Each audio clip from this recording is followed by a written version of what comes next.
बहुत सारे बच्चे कंफ्यूज हो जाते हैं कि आखिर संक्षेपण करे तो करे कैसे, उसको समझ में ही नहीं आता। शुद्ध शब्द का चयन करेंगे तभी आपका संक्षेपण में पूरा का पूरा मार्क्स मिलने वाला है। संक्षेपण करने की क्या क्या विधि है, तो हम लोग यहाँ पे 5 स्टेप में संक्षेपण करने की विधि को समझेंगे। हर एक संक्षेप का आपको अपने से खुद से एक टाइटल ढूंढना पड़ेगा। ये टाइटल कहाँ मिलेगा? 90 शब्द का आपका गद्यांश है तो आपका 30 शब्द का संक्षेपण होना चाहिए, यानी 1/3। अब हम लोग एक उदाहरण देखते हैं और इस उदाहरण के द्वारा हम लोग संक्षेपण को अच्छे से समझते हैं। मान लो एक हमें जो है गद्यांश दिया गया है, टाइटल लिखना है, टाइटल वैसा ही लिखना है जैसा इसके अनुसार फिट बैठे।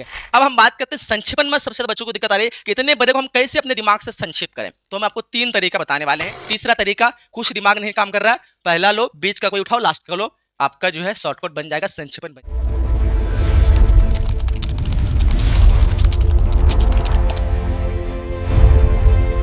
हेलो प्यारे बच्चों, कैसे हैं आप सब? आई होप कि आप लोग काफी अच्छे होंगे। बहुत सारे बच्चे कंफ्यूज हो जाते हैं कि आखिर संक्षेपण करे तो करे कैसे, उसको समझ में ही नहीं आता है। तो आज मैं आपको 3 तरीका बताऊंगा जिससे आप आसानी से संक्षेपण कर सकते हैं। तो हेलो बच्चों, कैसे हैं आप सब? मैं राजा सर वेलकम करता हूं आप सभी का आपके अपने प्यारे से स्टडी प्लेटफॉर्म उम्मीद क्लासेस पे। तो सबसे पहले हम लोग जान लेते हैं संक्षेपण क्या होता है। तो देख पा रहे होंगे, बड़े गद्यांश को छोटा करके लिखना लेकिन उसका भाव वही रखना, इसी को संक्षेपण कहते हैं। यानी लंबे आपको वाक्य रहेंगे, लंबे आपके गद्यांश रहेंगे, लंबे गद्यांश को आपको शॉर्ट करना है, छोटा करना है, लेकिन उसका भाव, उसका फीलिंग, मतलब जो है वही रहना चाहिए, उसका मतलब बदलना नहीं चाहिए। इसी को हम लोग संक्षेपण कहते हैं। संक्षेपण की क्या विशेषता है? तो संक्षिप्त और स्पष्ट भाषा, इसमें बिल्कुल शॉर्ट और स्पष्ट सटीक भाषा होता है। इसमें वाक्य को घुमाना नहीं होता है, केवल मुख्य विचार का चयन करना, जो मेन विचार है, पूरे जो गद्यांश है उसका जो मेन विचार है उसी चीज को शामिल करना, फालतू चीजों को हटा देना। भाव में कोई परिवर्तन नहीं होना चाहिए, जैसा कहना चाहता है वैसा ही भाव होना चाहिए। इसमें भाव में कोई भी मतलब या फिर कहने का तात्पर्य बदलना नहीं चाहिए। सरल और शुद्ध भाषा का प्रयोग होना चाहिए, बिल्कुल सरल और शुद्ध भाषा यूज करें, शुद्ध शब्द का चयन करेंगे तभी आपका संक्षेपण में पूरा का पूरा मार्क्स मिलने वाला है। अब हम लोग बात करते हैं संक्षेपण करने की विधि कि संक्षेपण करने की क्या क्या विधि है। तो हम लोग यहाँ पे 5 स्टेप में संक्षेपण करने की विधि को समझेंगे। जैसे देख पाएंगे, स्टेप 1, पहले आपको जो गद्यांश मिलता है उसको ध्यान से पहले पढ़ना है, 2 से 3 मिनट अच्छे से उस गद्यांश को पढ़ के समझना है कि कहना क्या चाहता है। दूसरा स्टेप है, मुख्य विचारों को रेखांकित करें, यानी जो मेन विचार आपके दिमाग में लग रहा है उसमें से मेन जो वाक्य लग रहा है उसको रेखांकित करें, उसको जो है आप लोग घेर लें कि ये वाक्य को हमको शामिल करना है संक्षेपण में। इसके बाद जो तीसरा चीज ध्यान रखना है, अनावश्यक उदाहरण विवरण दोहराने से हटाएं, यानी जो फालतू का उदाहरण वगैरह अगर दिया होगा गद्यांश में या फिर कोई बात को बार बार रिपीट हो रहा है उस बात को इग्नोर करें, उस बात को काट दो, उस बात को आपको संक्षेपण में नहीं लिखना है। चौथा स्टेप, अपने शब्दों में संक्षेप करें, ऐसा नहीं कि जो गद्यांश दिया हुआ उसी को सेम टू सेम उतार दे, उसको पहले पढ़ के समझें और समझने के बाद अपने शब्दों में शॉर्ट करके उसको लिखना है अपने भाषा में। ठीक है। पांचवा चीज ध्यान रखना, संक्षेप का उपयुक्त शीर्षक दें, टाइटल दें। हर एक का अपना एक शीर्षक होता है, टाइटल होता है। कोई भी आप कहानी पढ़ते हैं तो उसका एक टाइटल होता है। जैसे कि पहला आपने चैप्टर पढ़ा है बातचीत, तो ये बातचीत जो निबंध है इसका एक टाइटल है। उसी प्रकार से आपने कोई कहानी पढ़ा है, उसने कहा था, तो उसका क्या एक टाइटल है। तो हर एक संक्षेप का आपको अपने से खुद से एक टाइटल ढूंढना पड़ेगा। ये टाइटल कहां मिलेगा? तो जब आप कोई भी गद्यांश को पढ़ेंगे तो उसमें कोई शब्द को बार बार रिपीट किया जा रहा है, किसी को फोकस किया जा रहा है, वही उस संक्षेपण का टाइटल होगा। तो इस प्रकार से आप गद्यांश को अच्छे से पढ़ेंगे तो आपको टाइटल समझ में आ जाएगा। अब हम लोग बात करते हैं संक्षेपण के नियम कि क्या क्या नियम है, क्या क्या चीजों का आपको विशेष ध्यान रखना है। तो मूल भाव में कोई बदलाव नहीं होना चाहिए, जो इसका गद्यांश है जैसा कह रहा है वैसा आप जो संक्षेपण लिख रहे हैं उसका भी कहने का मतलब सेम होना चाहिए, कोई अलग नहीं होनी चाहिए। दूसरा, अपनी भाषा का प्रयोग करें, ऐसा नहीं कि जो है सेम टू सेम आप लगा दिए, अपनी भाषा का इस्तेमाल करना है। तीसरा, अनावश्यक शब्द ना जोड़ें, फालतू का शब्द, एक्स्ट्रा चीजें आप अपने से संक्षेपण में ना जोड़ें। जिस चीज के बारे में बात हो रही है वही चीजें जोड़ें, अपने से दूसरा टॉपिक या दूसरे तरह की चीजें ना जोड़ें इसमें। उसके बाद संक्षेप सामान्य, मूल गद्यांश का 1/3 होना चाहिए, यानी अगर 90 शब्द का आपका गद्यांश है तो आपका 30 शब्द का संक्षेपण होना चाहिए, यानी 1/3 कहने का मतलब 90 को अगर 3 से भागा करेंगे तो 30 निकलेगा, यानी 90 शब्द का अगर गद्यांश है तो आपको संक्षेपण लगभग एवरेज में 30 शब्दों में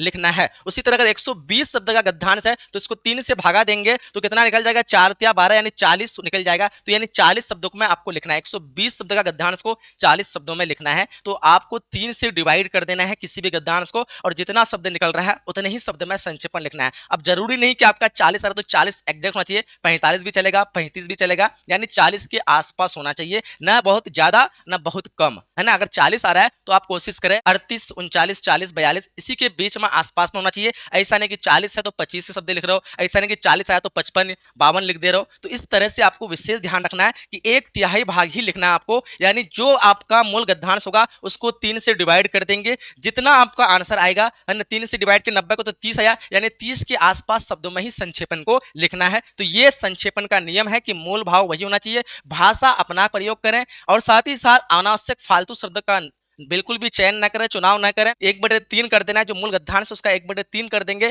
जो शब्द निकलता है उतना ही एवरेज में लिखना है। और व्यक्तिगत विचार शामिल न करें, खुद का विचार शामिल न करें। संक्षेपण में आप जो है जिस तरह से कह रहा है, जो कह रहा है भले उसका गलत हो या सही हो वैसे ही लिखें, आपको अपना विचार शामिल नहीं करना है। गद्यांश अगर मान लो किसी और चीज के बारे में तारीफ कर रहा है या बुराई कर रहा है तो आपको उसी की तारीफ या बुराई करना है, अपने से आपको अलग नहीं करना है, ठीक है। यानी व्यक्तिगत कोई भी अपना पर्सनल विचार नहीं डालना है। अब हम लोग एक उदाहरण देखते हैं और इस उदाहरण के द्वारा हम लोग संक्षेपण को अच्छे से समझते हैं। मान लो एक हमें जो है गद्यांश दिया गया है, पहले इसको हमको अच्छे से पढ़ना है। जैसे कि अनुशासन की आवश्यकता छात्र जीवन के लिए सबसे अधिक है। छात्र विवेक संगत श्रृंखला में रहने की आदत डालें ताकि उनकी क्षमता बिखर कर नष्ट न हो पाए। इसके लिए छात्रों को व्यवहारिक जीवन में अनुशासन के नियमों का पालन करना चाहिए। परम आवश्यक है कि जीवन के हर क्षेत्र में अनुशासन की आवश्यकता पड़ती है, केवल विद्यार्थी में ही नहीं बल्कि यानी वरना परिवार एवं समाज में भी अनुशासन के नियम का पालन करना परम आवश्यक है। जीवन के हर क्षेत्र में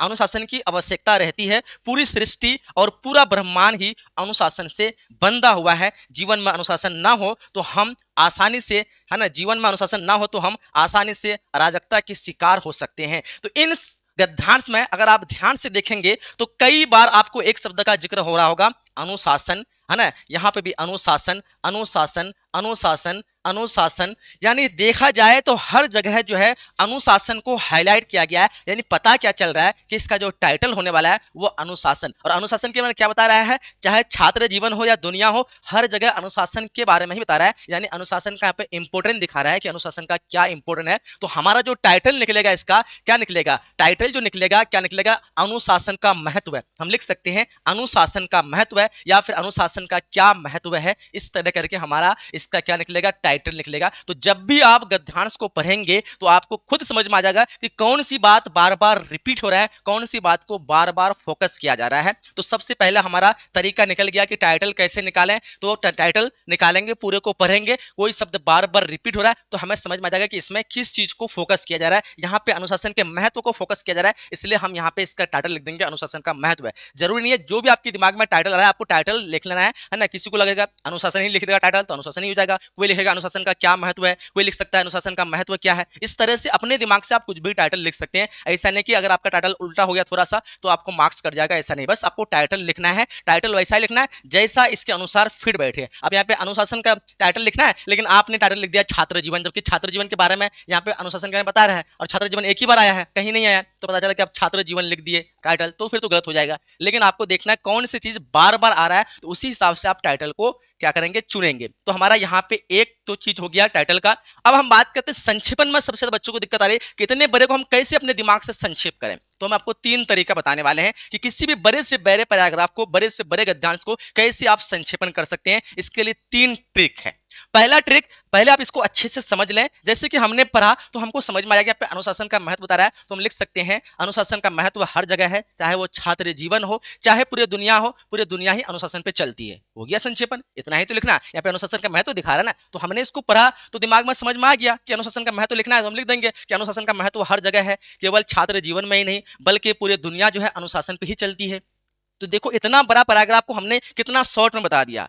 तो ये अपने से पहला तरीका कि आप पहले पढ़ो, उसको समझो, फिर अपने से आप उसको लिख दो। ये पहला तरीका। फिर भी आपको समझ में लिखने नहीं आता है तो दूसरा तरीका याद रखेंगे। दूसरा तरीका ये है कि पहले इसको पढ़ो और जहां जहां मेन सेंटेंस आपको दिख रहा है, अच्छा लग रहा है, उसको आप जो है अंडरलाइन कर लो। जैसे अनुशासन की आवश्यकता छात्र जीवन के लिए सबसे अधिक है, इसको आप अंडरलाइन कर लो, है ना। इसके बाद देखो छात्र विवेक संगत श्रृंखला में रहने की आदत डालें ताकि उनकी क्षमता बिखर कर कष्ट न हो पाए। तो देखो ये छात्र जीवन के बारे में एक बार ले लिए, तो अब ये चीज को लिखना फालतू है तो इसको हम काट देंगे।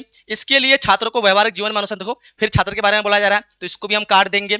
जीवन के हर क्षेत्र में अनुशासन की आवश्यकता पड़ती है। अब देखो ये नया चीज आ गया तो इसको अंडरलाइन कर देंगे। जीवन के हर क्षेत्र में अनुशासन की आवश्यकता पड़ती है ना, केवल विद्यालय में ही नहीं वरन परिवार समाज में अनुशासन की नियमों का पालन करना आवश्यक है। तो इसको भी लिख सकते हैं हम लोग, ये भी एक नया है। तो अगर हमको छोटा करना है तो चाहे तो इसको स्किप भी करें, ले सकते हैं। चलो हम इसको भी फिलहाल ले लेते हैं, है ना, पालन करना पड़ता है। जीवन के हर क्षेत्र में अनुशासन की आवश्यकता रहती है। देखो फिर एक बार यहाँ पे जीवन के हर क्षेत्र में दे दिया था, है ना, जीवन के हर क्षेत्र में अनुशासन की आवश्यकता। फिर देखो यहाँ पे दे दिया हर क्षेत्र में आवश्यकता पड़ती है, तो ये तो रिपीट हो रहा है, इसको काट कर देंगे। पूरी सृष्टि पूरा ब्रह्मांड ही अनुशासन से बंधा हुआ है। तो एक नया है तो इसको ले सकते हैं कि पूरी सृष्टि पूरा ब्रह्मांड अनुशासन से बंधा हुआ है। जीवन में अनुशासन ना हो तो फिर देखो जीवन आ रहा है, इसको कट कर देंगे। अब हमारा अंडरलाइन कहाँ पे हुआ, एक यहाँ पे अंडरलाइन हुआ, है ना, दूसरा अंडरलाइन कहाँ पे हुआ, तो देखो दूसरा अंडरलाइन यहाँ पे हुआ, है ना, तीसरा अंडरलाइन हमारा यहाँ पे हुआ और चौथा अंडरलाइन यहाँ पे हुआ। अब हम क्या करेंगे, इस अंडरलाइन वाले को ही कॉपी में लिख देंगे। कोई ट्रिक नहीं लगाया, मतलब कोई हमने एक्स्ट्रा दिमाग नहीं लगाया, बस जो था जो हमको मेन लगा उसके नीचे अंडरलाइन लगा दिया और उसको हमने एक साथ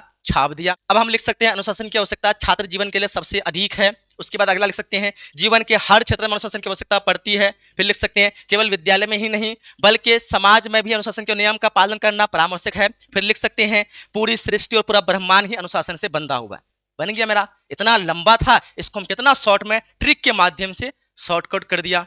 तो ये हमारा जो है दूसरा सबसे पावरफुल तरीका है कि किसी भी गद्यांश को आप इस ट्रिक के माध्यम से क्या कर सकते हैं, शॉर्टकट कर सकते हैं। अब इतना भी नहीं पता और आप चाहते हैं कि कुछ ऐसा तरीका मिल जाए तो सिंपली पहला वाला लाइन लिख देना और बीच का कोई भी लाइन आपको अच्छा लग रहा है वो लिख देना और लास्ट में कोई ऐसा लग देना है वो लास्ट लाइन लिख देना, आपका बन जाएगा। तो हमने तीन तरीका बताया। पहला तरीका पूरे को पढ़ के समझ लो, अपने अंदाज में लिख दो। दूसरा तरीका जो मेन जहां पे लग रहा है उसको एक बार अंडरलाइन कर लो, उसके बाद उस अंडरलाइन को एक साथ में लिख दो। तीसरा तरीका कुछ दिमाग नहीं काम कर रहा है, पहला लो, बीच का कोई उठाओ, लास्ट का लो, आपका जो है शॉर्टकट बन जाएगा, संक्षेपण बन जाएगा। ठीक है, तो कितना तीन तरीका हमने बताया आपको संक्षेपण करने का, आप आसानी से संक्षेपण कर सकते हैं। मान लो कि ये हमने पूरा पढ़ लिया, संक्षेपण हमको करना है, हमने संक्षेपण का टाइटल दे दिया अनुशासन का महत्व है। आप जैसे पढ़ेंगे गद्यांश तो आपको पता चल जाएगा, तो आप शीर्षक डाल देंगे अनुशासन का महत्व है, लिख देंगे यहाँ पे कॉपी में संक्षेपण और संक्षेपण देकर के अंडरलाइन कर देना है 2। ठीक है, अंडरलाइन करने के बाद फिर लिखेंगे उस जो संक्षेपण आपने पढ़ा उसको समझ करके लिख देंगे, या फिर जो अंडरलाइन किया उसी को एक साथ में आप लिख देंगे। ठीक है, फिर उसके बाद लिखेंगे कुल शब्द, यानी गद्यांश में जो शब्द है उन शब्दों को गिन लेना है और डाल देना यहाँ पे। अब उसके बाद जो इसका जो होना करना चाहिए 105 है तो प्रयुक्त शब्द लिख देंगे। 105 है तो 35 शब्द होना चाहिए, तो आप 35 शब्द लिख देंगे, प्रयोजन शब्द है। और प्रयुक्त शब्द लिख देना है। प्रयुक्त शब्द मतलब आपने जो लिखा है इसमें कितना शब्द हुआ, तो हमने जो लिखा है ना तो इसको गिना तो हमने 40 शब्द मेरा हुआ, तो हम लिख सकते हैं कि जो आपका गद्यांश दिया था क्वेश्चन में उसमें 105 शब्द था, लेकिन 105 के हिसाब से हमने 105 को जो 3 से डिवाइड किया तो कितना आना चाहिए था, 35 आना चाहिए था, लेकिन हमने 35 नहीं, हमने लिखा तो मेरा जो है 5 शब्द एक्स्ट्रा लिखा चले गया, यानी हमने 40 शब्द लिखा। तो इस प्रकार से नीचे में आपको दिखा देना है, जिससे जो कॉपी चेक करेगा वो आपका 3 चीज देखेगा। एक तो देखेगा आपका टाइटल, दिखेगा टाइटल है बिल्कुल। दूसरा दिखेगा कि जो मूल गद्यांश है जो क्या उसके बराबर है, छोटा है, तो देखेगा हाँ छोटा है, तो ये देख लेगा। तीसरा वो देखेगा कि क्या वो सही रूल को अपनाया है, तो देखेगा हाँ बिल्कुल गद्यांश में 105 था, होना चाहिए 35, लेकिन ये 35 नहीं लिखा है, ये लिख दिया है 40। चलो गुड है ना, 4 का 4 मार्क्स पक्का। तो इस प्रकार से आपको संक्षेपण लिखना है। अब बोलोगे सर शब्द कैसे गिने, तो शब्द गिनने का 2 तरीका है। एक तो पहला शब्द गिनने का आप गिनती कर लें 1 2 3 4 5 करके, या दूसरा तरीका 2 लाइन के शब्द को गिनती कर लें, है ना। जैसे हमने इसमें गिना तो 13 लाइन हुआ, इसमें गिना मान लो 17 लाइन हुआ, तो 17 और 13 जोड़ेंगे कितना हो जाएगा, 30 हो जाएगा। तो 2 लाइन जोड़ा था 2 भाग कर देंगे, यानी 15 आ गया, यानी एक लाइन में 15 शब्द हुआ, तो 15 के 15 15 30 15 45 60 15 75 15 90 15 7 105, यानी 7 लाइन है, यानी 105 शब्द हो गया। तो इस प्रकार से हम शॉर्टकट तरीका से क्या कर सकते हैं, पूरे शब्द को गिन सकते हैं। यानी 2 लाइन के शब्द को हम गिन लेंगे, इसमें 13 शब्द था, इसमें 17 शब्द था, 17 और 13 जोड़ेंगे 30 हो जाएगा। तो 2 लाइन जोड़े तो बटे में 2 कर दिए, तो हमारा कितना हो जाएगा, 15 निकल जाएगा। तो जितना लाइन है उतना से गुना कर देंगे, तो 15 हमारा शब्द निकला, टोटल था लाइन 7, तो 15 7 गुना की 105, यानी पूरे गद्यांश में 105 शब्द है। अगर हम गिनेंगे ना तो हमारा उतना ही आएगा, 102 या 5 या 7 इतना ही के आसपास आएगा। तो हम अगर नहीं चाहते कि इतना लंबा गिने तो आप ये शॉर्टकट तरीका अपना करके पूरी पूरे वर्ड को गिन सकते हैं। ठीक है, जरूरी नहीं है गद्यांश में अगर 110 भी है और आपने 105 भी लिख दिया तो कोई दिक्कत नहीं है, यानी आसपास होना चाहिए। तो जरूरी नहीं कि आप एक एक करके गिनो, चाहे आप अपने अनुसार एक एक करके गिन भी सकते हो या तरीका अपना करके आप क्या कर सकते हो, लिख भी सकते हो। हमने जो संक्षेपण लिखा, हमने क्या किया यहाँ पे देख रहे हैं, यहाँ पे हमने लिखा 3 लाइन लिख दिया, तो 15 के 15, 15 दूना 30, ये लाइन छोटा है तो इसमें 10 शब्द है तो 40 हम करके यहाँ पे क्या कर दिया, यानी प्रयुक्त शब्द जो हुआ यहाँ पे 40 हुआ, लेकिन होना चाहिए 35, हमने 40 लिख दिया, कोई दिक्कत नहीं है। तो इस प्रकार से हाँ, यहाँ पे अगर आ जाता 48 आ जाता या 50 आ जाता या फिर क्या कहते हैं कि 45 आ जाता तो दिक्कत हो सकता कि 35 था, हमने 45 50 कैसे कर दिया, है ना। यहाँ पे अगर 25 आ जाता तो दिक्कत होता, लेकिन 35 से तो 30 भी हो सकता है, 40 भी हो सकता है, 38 हो सकता है, 42 हो सकता है, चल सकता है इतना आगे पीछे। तो आप ये जरूर लिखेंगे नीचे में कुल शब्द है, यानी जो आपका गद्यांश में था, प्रयुक्त शब्द है यानी आपको कितना शब्दों में लिखना था 35, प्रयुक्त शब्द है यानी आपने जो संक्षेपण किया कितना इसमें आया, ये 3 चीज लिख देंगे। ऊपर में हेडिंग में शीर्षक लिख करके, है ना, शीर्षक लिख करके इस तरह डबल अंडरलाइन कर देना है, संक्षेपण नीचे में लिख देना है, डबल अंडरलाइन कर देना है, और ये आपको लिख देना है और नीचे में ये लिख देना है आपका पूरा प्रॉपर फॉर्मेट और 4 मार्क्स पक्का। अगर हम बात करें सामान्य गलतियां क्या, तो क्या होगा, पूरा वाक्य को ज्यों ही त्यों लिख देना, उदाहरण को शामिल करना, यानी जो फालतू का उदाहरण है उसको आप शामिल कर रहे हो तब तो फिर गलत हो जाएगा।